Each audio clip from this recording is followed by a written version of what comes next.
I learned a lot. I mean, being a reader is like having a master class in auditions. My name is Adrienne Walker, and I am a Broadway performer. I want to share with you what I've learned about the business so far. Welcome to 32 Bar Cut.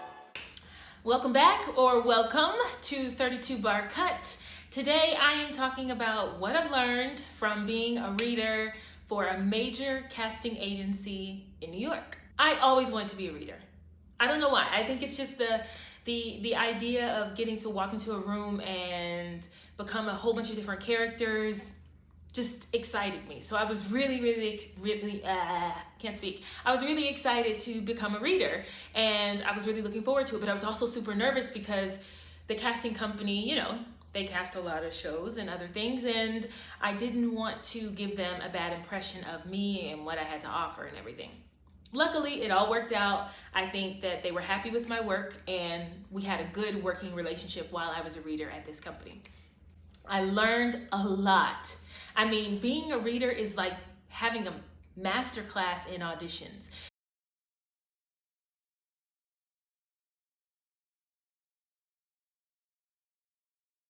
You get to watch a ton of auditions, and you kind of get to audition yourself because you're constantly reading for different characters, for all these different actors. They're all reading a different way.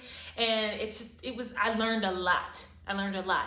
And I'm just gonna tell you what I've learned so that you can have that information, you can use it in any kind of way you want to. And if you ever get a chance to be a reader, I say go for it, especially if it's something you think you can do. If you can become a bunch of different characters and kind of have like a cold reading sometimes, because sometimes they'll give you a little more info than what you were ready to read for. Like I've gone in and every single actor, they're only having them do one scene, so I get comfortable with that one scene, and then all of a sudden they have this one actor and they're like, can you go to scene 5? And I'm like, oh no, I'm not ready for scene 5. So unless you're comfortable with that kind of stuff, I would say, go for it. And if you're not comfortable with that kind of stuff, don't do it. Just go to your auditions and look, nice and prepared for them in that way. Anyway, I'm done rambling. I want to get into it so that you have the information that you're looking for. I made out a list so that I stay focused. 1, yes, how you enter the room. This matters so much more than I ever realized until I was a reader. How you enter the room is everything. Okay, so for example, I've seen actors enter the room with a ton of stuff on them. They'll have their bag, or they'll have their coat, or they'll have their sides are out, but they also have their audition book, and they're just carrying a ton of stuff, and that's how they enter the room. Now you have to remember that that's casting, and the directors, that's their first impression of you, walking in the room looking like a bag lady. It doesn't look good. And it's something I never considered because I thought, well, my audition starts when I open my mouth. No, your audition starts the first time they see you, whether it be you're waiting in the audition waiting room and they walk in and they see you. That matters. Or right when you walk in the door, every time they see you in this experience is part of your audition. So you have to come correct every moment, every time. You don't have a second chance.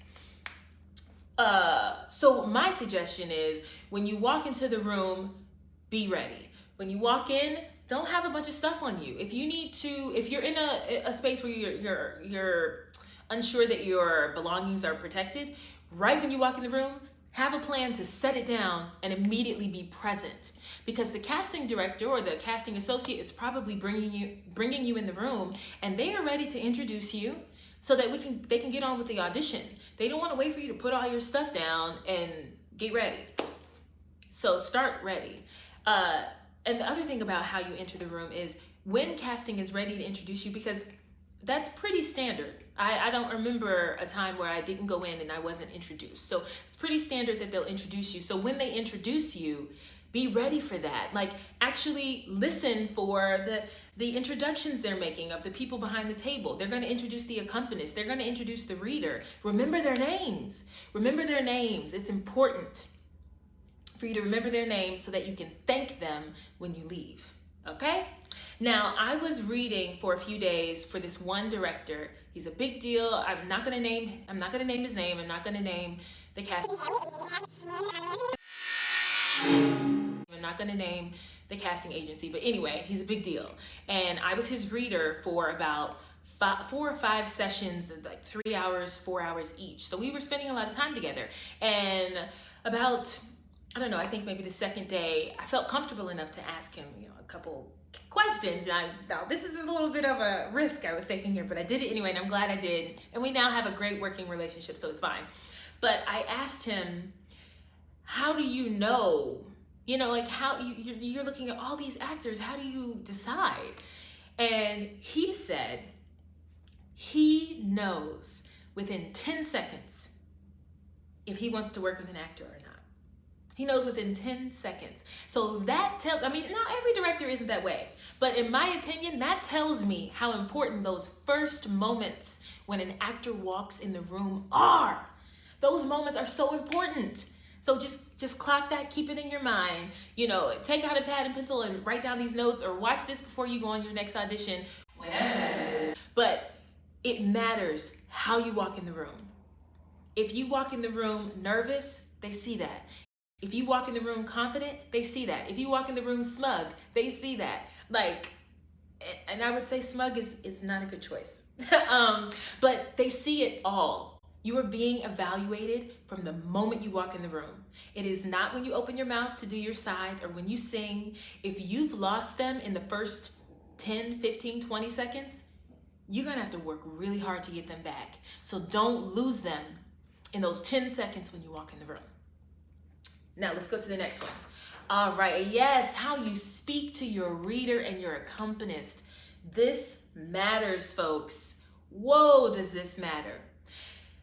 We live in this world of hierarchy, right? And that's just my understanding, that we live in this hierarchy world, and we've decided that these key players get respect, these key players get a little more respect, these key players get a little more respect, and we decide to treat people that way, and we function in this world.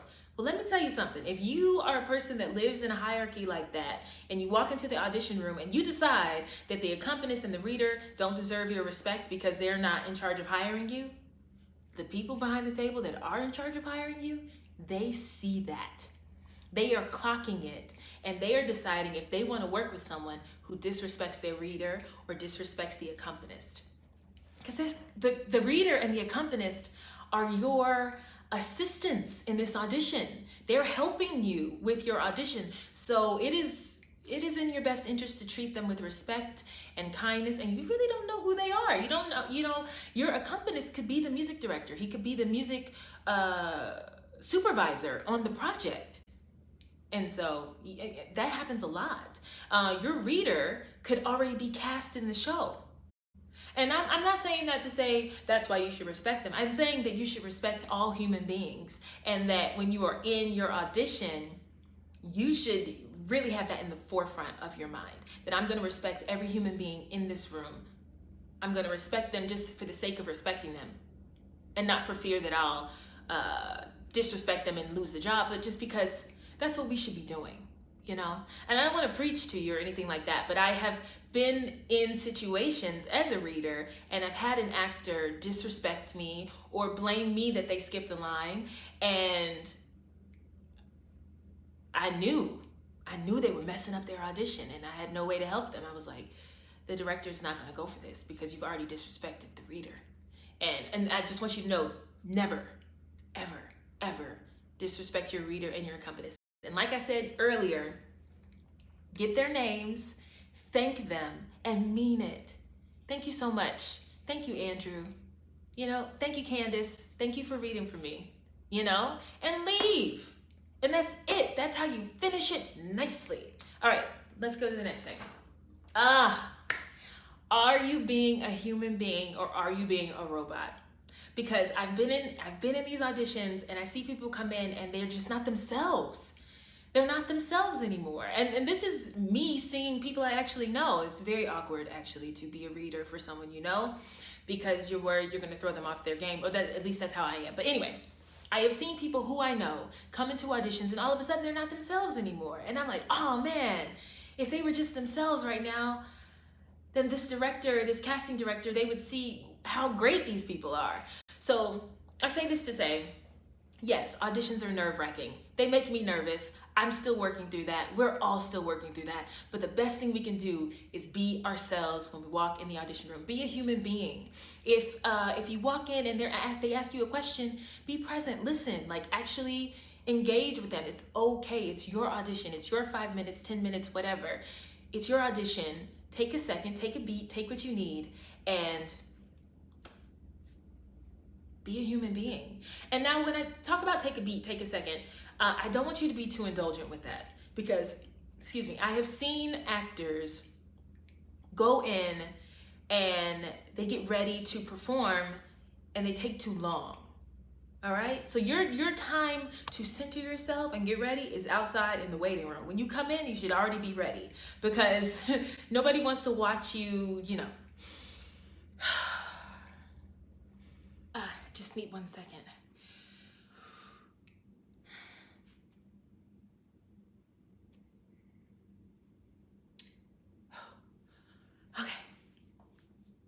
Okay. Like, was that enjoyable for you to watch me do that? Because they don't want to see that. They just don't. It's awkward for everybody. It wastes their time and it's weird. So if anything, yeah, you should center yourself and take a second, but really you should already be centered when you walk in the room. Unless something has happened within the 3 seconds you opened the door and came in, you should already be centered and ready to go. And if anything, it just shows them that you have a command of the character, that you have a command and confidence of yourself, and that you're ready to deliver. They want to see confidence. They want to see people that know what they're doing, and they want to see charm, and they want to see friendliness. They want to know, hey, that's another thing that the director said. Sorry, I'm going off on tangents, but just, stay with me. He said, I want to know if I can sit down and have coffee with them. Isn't that something? That there is a director out there that just wants to know if he can sit down and have coffee with you. He said that he believes because the person is already in the room that they're already qualified. So he's just trying to figure out if he can work with them or not. Oh man. Now every director is not that way. Every director is not that way. I wish more were, but hey, I'm not a director. I don't know how hard it is to be a director, but he just wants to work with people he enjoys working with. Wow. That's something. That's it makes me think that we're all just human beings and we just want to work with people and enjoy our work. Something to think about. All right, I'm done with my tangent. I'm moving on. Are you present? I feel like I already touched on that. Don't you think? So I'm going to move on to the next one. Does memorization matter? Now this is a toss-up. I'll be honest, I'm probably not going to answer the question the way you want me to. It depends on the room. Sometimes memorization matters, sometimes it doesn't, because you just might be what they're looking for. So they're like, oh, okay, well, they're not off book, but man, they got the look we're going for. Or they're not off book, but man, did you hear that voice? Or they're not off book, but they just have that quality that this character has. Then in those scenarios, that actor can get away with not being off book. And I say get away with because, man, it's just better to be off book. You're gonna be more in the character, you're going to be more in the scene, but there are some situations and some auditions where it's an enormous amount of copy, so you have a hard time getting off book, or you're nervous or you didn't get a lot of time to memorize it, so you physically feel like you can't be off book. So I say try your best to be off book.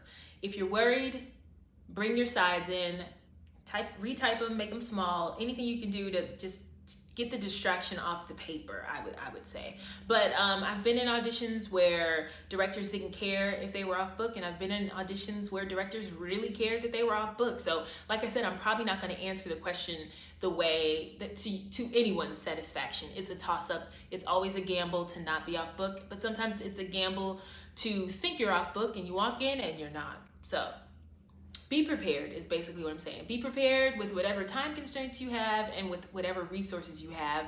It's the best you can do. But what I will say is that when people are off book and they walk into their auditions and they just have a very polished presentation of what they came to deliver, it resonates well. It looks good. It makes the people behind the table feel confident, like they can work with this actor. But it really is, it's such a case-by-case thing. So go with what makes sense to you. Go with what makes sense to you. All right, let's move on. Ooh, commit. Commit. And by saying commit, I mean, they can tell when you're nervous. They can tell when you're nervous. And it makes folks uncomfortable. I've sat through some auditions where the actor is very, very nervous and it just kind of feels like they're getting through it and then it's over and then they walk out. And I've had auditions like that. So, hey, I get it. But it's not going to get you the job. It's not going to get you the job. So whatever you can do to knock those nerves out of your way, and whether it's being prepared, doing some meditation, whatever you can do to knock those nerves before you walk in the room, you're doing yourself a favor, because no one wants to look at a nervous Nancy and then hire them. It just doesn't happen. It doesn't happen. Okay. Yes. Well, we already covered this. The last thing I wanted to say was, when you leave, smile, thank them, and thank your reader and your accompanist. Look them in the eyes and say thank you. That's all you got to do. And that's what I've learned from being a reader. And I mean, I hope that you find these things valuable. I wish that I had known a lot of this stuff throughout my auditioning and everything, but now that I do know, I want to share it with you because I think it's really valuable information.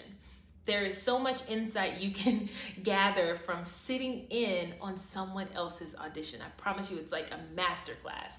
So that's really all I have to say. If you liked this video or you feel like it was helpful, let me know. Hit the like button. I have to say all these things. And then comment down below and let me know if there are other things that you're interested in knowing about, or if there's something I didn't cover about the reader, what it's like to be a reader, or anything like that. All right, that's all I gotta say. I'll see you guys next week.